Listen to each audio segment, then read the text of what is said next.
तो निश्चितपणाने मी सहमत आहे. कारण खासदारांचं पहिलं कर्तव्य होतं की त्यांनी मला बोलवायचं होतं. माझ्यावर माझं तिकीट कापताना मी इतका वेळा माणूस नाहीये. मी अख्ख्या नवी मुंबईत ऐरोली विषय सोडा, मी अख्ख्या नव्या मुंबईत पॉप्युलर आहे. आणि जो काही उमेदवार दिलेला आहे खासदार साहेबांनी समिती बसून नाही मी ठरवलंय असं ठरवलं तर त्याला निश्चितपणानं खासदार साहेब आणि जी काही कमिटी याला जबाबदार 100% राहील. अन्याय झालेला आहे तिकीट न देऊन, तो त्याचा आम्ही जाहीर निषेध करतोय. दुसरी गोष्ट अशी की इथे चमचेगिरी करणाऱ्यांना तिकीट दिले, पण जे समाजासाठी लढतय, निष्ठावान आहेत समाजाप्रती आणि त्यांना पुढे घेऊन जायचंय अशा उद्देशाने ते काम करतात आहेत, त्यांचं तिकीट डावलून आलत्या भलत्यांना दिलेलं आहे. नगर सुद्धा संजू आदारवाडे यांनी मागच्या वेळेस सुद्धा त्यांच्यावरती खूप मोठा अन्याय झाला होता, परंतु त्यांचे गुरु होते विजय नाटा यांनी त्यांना तिकीट दिलेलं होतं आणि म्हणून त्यावेळेसच त्यांचे तिकीट कापणार होते. परंतु हा जो झालेला अन्याय आहे, हो अन्याय अद्यापही आमचा समाज खपवून घेणार नाही. आम्ही पुढे पाऊल उचलणार आहोत. कारण आता सध्या जर आम्ही पुढे पाऊल नाही उचललं तर येणारी आमची भावी पिढी, आमच्या भावी पिढीवरती सुद्धा असाच अन्याय होणार आहे. जो व्यक्ती दिलेला आहे त्याच्यावर अनेक केसेस आहेत, अनेक काही गोष्टी आहेत, ते आपल्याला सांगण्याची आवश्यकता नाही, ती जनताच त्यांना धडा शिकवणार आहे. परंतु मला एवढंच म्हणायचं आहे की आज माझ्यावर प्रामाणिकपणे जो काम करतो, जो सच्चा कार्यकर्ता असतो, त्याच्यावर मात्र अन्याय झालेला आहे नाही. आणि आपण नव्या मुंबईमध्ये सगळ्यात जास्त पॉप्युलर असणारा व्यक्ती म्हणजे मी आहे प्रभागाचा. हेच इथली जी समिती आहे यांच्या डोक्यात कुठेतरी किडे पडलेले आहेत की याचा कॉन्टॅक्ट डायरेक्ट साहेबांसोबत आहे आणि त्याच्यामुळेच याचं वर्चस्व वाढू नये म्हणून यांनी माझ्यावर हा घात घातलेला आहे.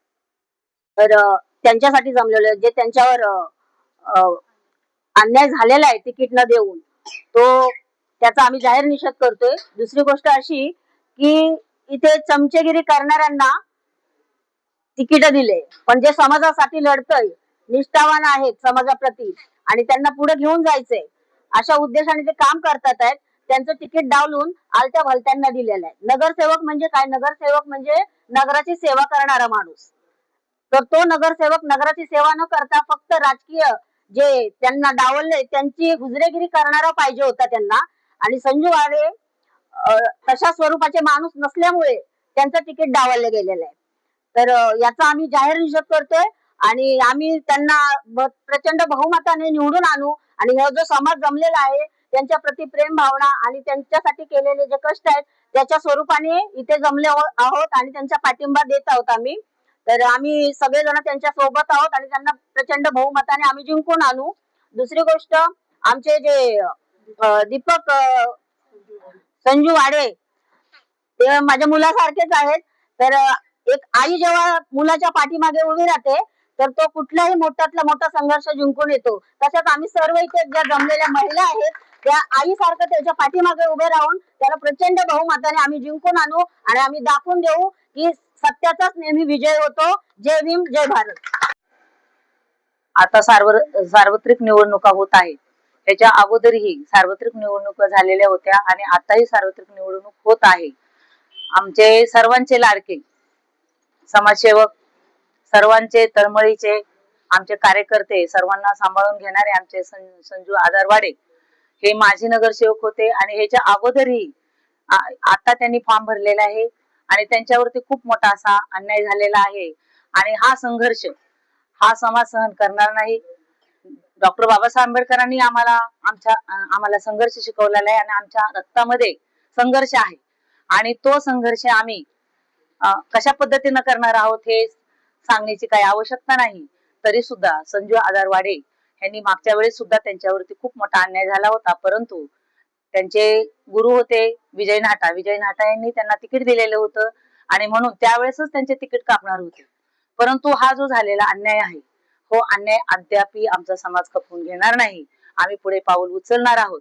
कारण आता सध्या जर आम्ही पुढे पाऊल नाही उचललं तर येणारी आमची भावी पिढी, आमच्या भावी पिढीवरती सुद्धा असाच अन्याय होणार आहे.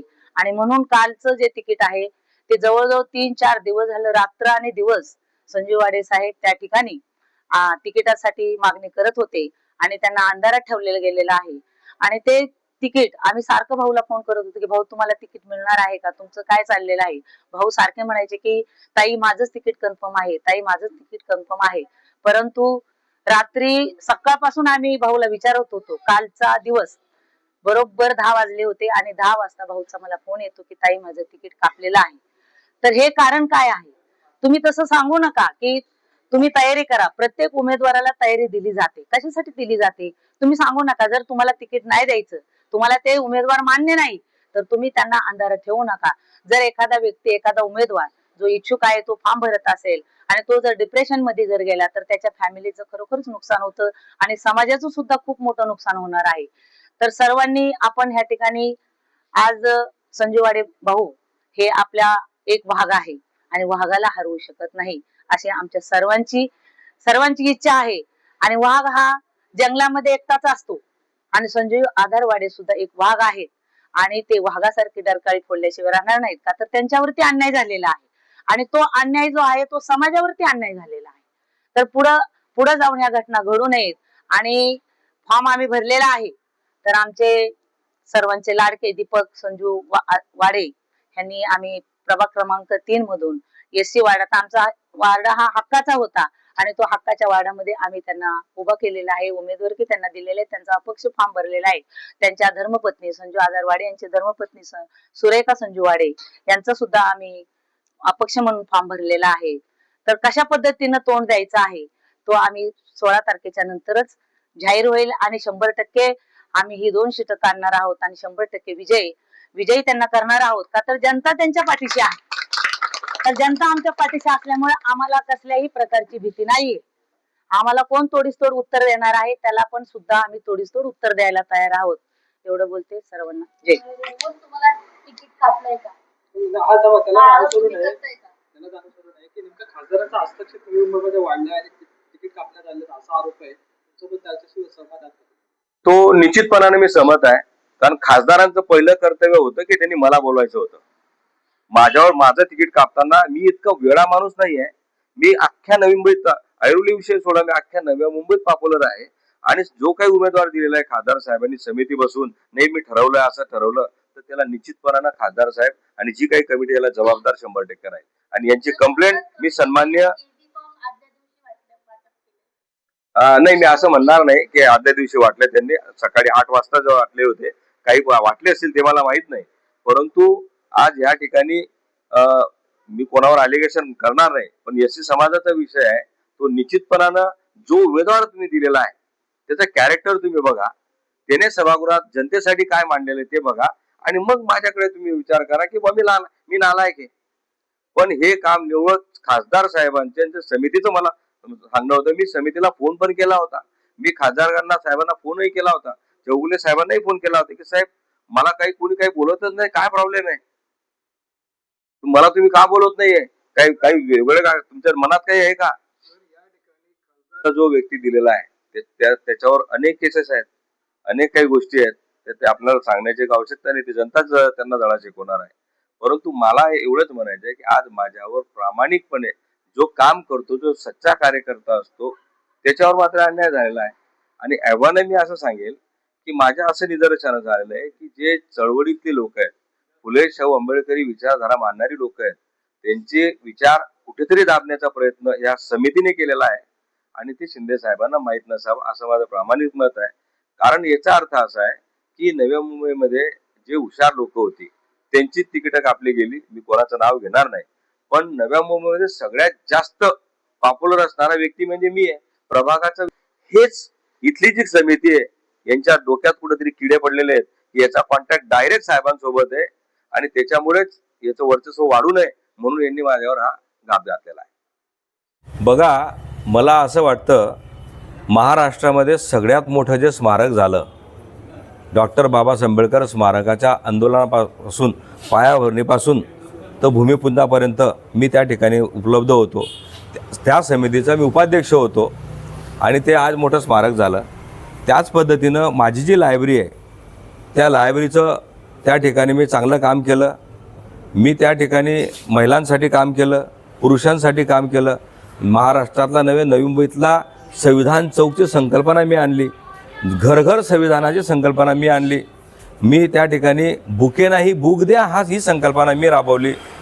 आणि मी याच्यात काय चुकलो आहे, मी माझी जी माता भगिनी, मी माझ्या वहिनीला सुद्धा आजपर्यंत वहिनी म्हटलेलं नाही, मी ताईच म्हणतो. माझ्या आईवडिलांसारखे सगळे लोक आहेत, मी माझ्या मुलांसारखे मुलं आहेत, मी त्यांना मुलं म्हणतो, माझे भाऊ म्हणतो. माझं हे वागणं चुकीचं वाटलं असेल म्हणून कदाचित मला जी समिती आहे पक्षाची आमच्या, त्यांनी माझ्यावर आघात केला असेल, असंही असू शकतं. आणि म्हणून मी विनंती करतो की मला न तिकीट देण्याचा संपूर्ण ठपका जे आहे की आदरणीय शिंदेसाहेब आहेत, शिंदेसाहेब आहे असं मी म्हणणार नाही, आदरणीय मस्के साहेब आहेत. कारण शिंदेसाहेबांना त्यांनी मिसगाईड केलेलं आहे. आणि त्यांची जी कमिटी होती खालची, ते किती लायक आहेत ते आपल्याला चांगल्या प्रकारे माहिती आहेत. त्यांच्या घराणेशाही त्यांनी कशी राबवली आहेत हेही आपल्याला माहीत आहे. त्यामुळे मी जनतेला आव्हान करेल की या ठिकाणी आपल्याला बुद्ध हवा की युद्ध हवं. जर त्यांनी युद्ध म्हटलं, माझ्यावर आजपर्यंत एकही केसने मी युद्ध करायलाही तयार आहे जनतेसाठी. त्यांनी म्हटलं बुद्ध हवा, मी बुद्धांना विनम्रपणे अभिवादन करायलाही तयार आहे. पण याचे होणारे जे दुष्परिणाम असतील ते संपूर्ण ही जी कमिटी आहे त्या कमिटीवर आहे.